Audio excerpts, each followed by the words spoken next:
Vamos a aprovechar el tiempo. Partiendo de lo que ya compartía con nosotros Carlos, me viene a la mente una situación que es muy usual, ¿no? En este país, y que tiene que ver con que siempre todos los mexicanos hablemos la lengua que hablemos, pero sobre todo si hablamos solo español, cuando tenemos un imaginario en donde nos concebimos como mexicanos a partir del pasado prehispánico, del elemento indígena, que siempre se enarbola cuando se quiere dibujar una identidad de quiénes somos, ¿no? Sin embargo, siempre me ha llamado mucho la atención la incongruencia que hay entre ese imaginario y las prácticas, ¿no? Porque si es algo importante al grado de que es a lo primero a lo que nos remitimos cuando queremos decir quiénes somos, ¿por qué en las prácticas no es algo importante? Porque estamos hablando no solamente de imaginarios, sino de derechos de ciudadanos que no son tratados, digamos, de una manera igualitaria o equitativa, ¿no? Desde mi punto de vista. Sí, claro, como bien decían los dos, los derechos lingüísticos están consagrados, ¿no? Están consagrados en documentos internacionales, en el Convenio 169 de la OIT, regionales, nacionales, incluso estatales, no en todos los estados de la República, pero en muchos. Sin embargo, el goce del derecho no se vive, ¿no? Las leyes están escritas, pero como bien decía Carlos, en el territorio no hay las condiciones desde el Estado para poder realmente que el uso de las lenguas originarias sea un uso eficiente y generador de derechos. Entonces, eso se traduce en problemas bien graves, sobre todo en el ámbito de la justicia, porque en los MPs, pues es que no hay intérpretes, ¿no? En el ámbito de la salud, porque es que en los hospitales tampoco hay intérpretes. Entonces, se viene una cascada, ¿no?, de violaciones a los derechos humanos, precisamente porque el uso de la lengua no está normalizado en todos los ámbitos. Entonces, por ejemplo, en el ámbito educativo es como bien marcado, ¿no? Aunque, por ejemplo, en la región, en la Sierra Songolica, tenemos escuelas bilingües, en muchas de esas escuelas bilingües las maestras y los maestros no hablan la lengua. Así es que se vuelven bilingües solamente con el título. Y solamente hay primarias, ¿no? Hasta donde yo sé, educación media, educación superior, pues no contamos pues con las condiciones para que de verdad la educación sea accesible. Entonces tenemos niñas y niños que llegan a la escuela y únicamente hablan náhuatl, así es que tienen que aprender español porque no les queda otra, y muchas veces a mí, alumnos míos, pues es que yo no sé cómo pasé porque yo no entendía nada, ¿no? Entonces se viene también un rezago educativo que tiene que ver con que los derechos lingüísticos no son respetados, o sea, el Estado no nos lo está garantizando, y también como ciudadanas, ciudadanos, sobre todo quienes son solamente nahuablantes, pues no tenemos los elementos para exigir el derecho. No sabemos cómo, no tenemos información suficiente, ni siquiera sabemos que es un derecho en muchas ocasiones. Y la cuestión de la discriminación, ¿no?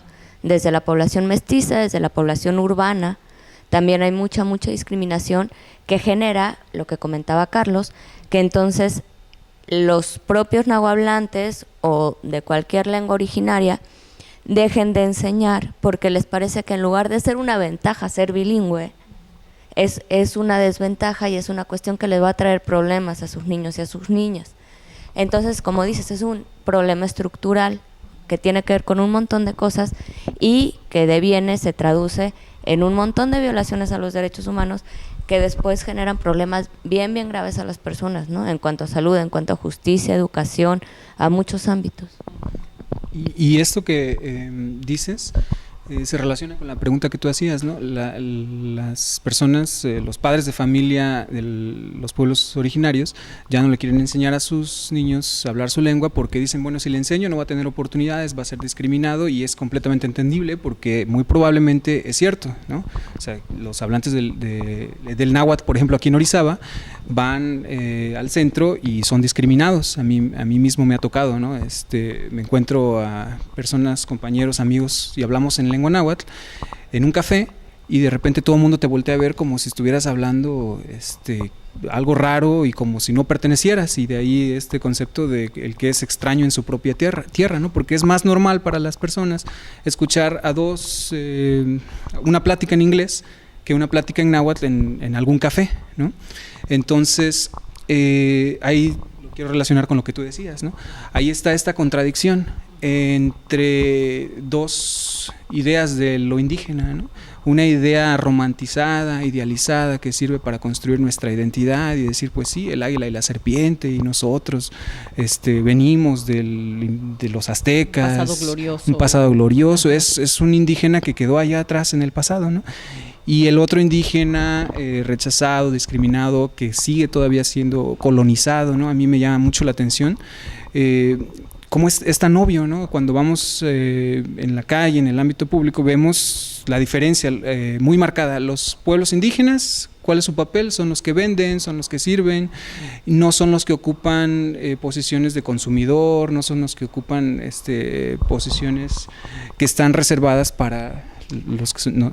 Claro, y si me permites, Carlos, perdón que te interrumpa, pero esto es muy importante lo que estás diciendo, o es lo que se visibiliza también, porque yo he visto, y es la generalidad, desafortunadamente, pero también no tenemos ni siquiera en el imaginario que hay doctores, maestros, licenciados, que hay empresarios, que son parte de esos pueblos, que vienen de algún lugar donde predominantemente se habla alguna lengua indígena, y que ni venden en la calle, ni están en condiciones de marginación, ni están en condiciones de pobreza, pero no los asociamos a eso, ¿no? Entonces también hay como una construcción que invisibiliza y que etiqueta y que estigmatiza, petrificando una condición social que, además, bien lo mencionas, es desafortunadamente la mayoritaria, ¿no? La general, pero no la única,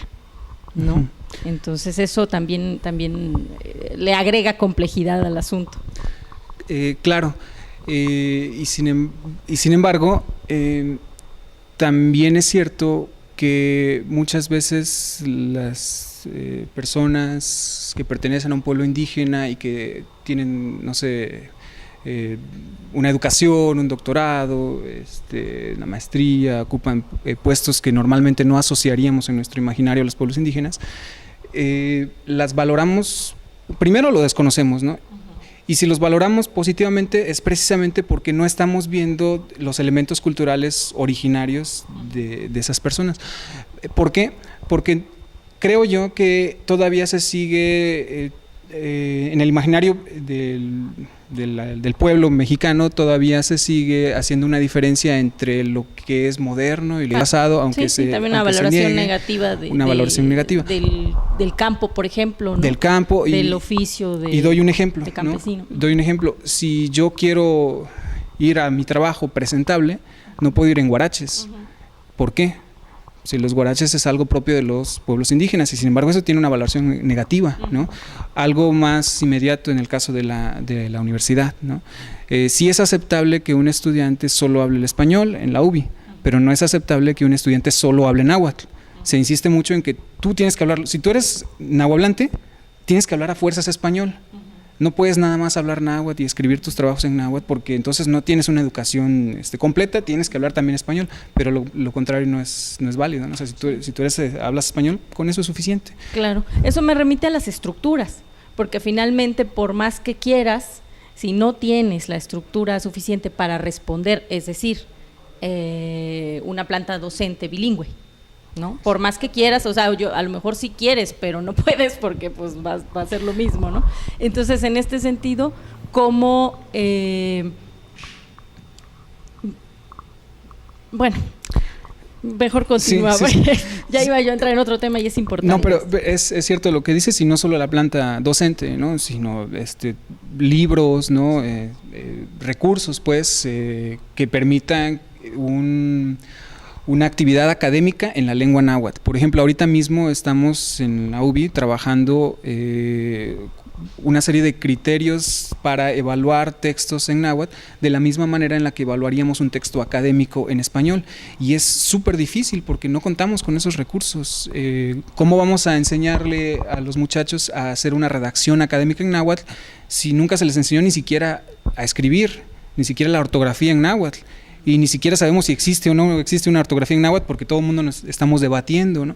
Entonces no es nada más que no haya profesores bilingües, es que esos profesores bilingües tampoco tendrían los recursos para crear las condiciones necesarias para elevar el náhuatl a un mismo estatus con respecto al español en el ámbito académico. Claro, y elevarlo es a lo que iba, elevarlo en el sentido...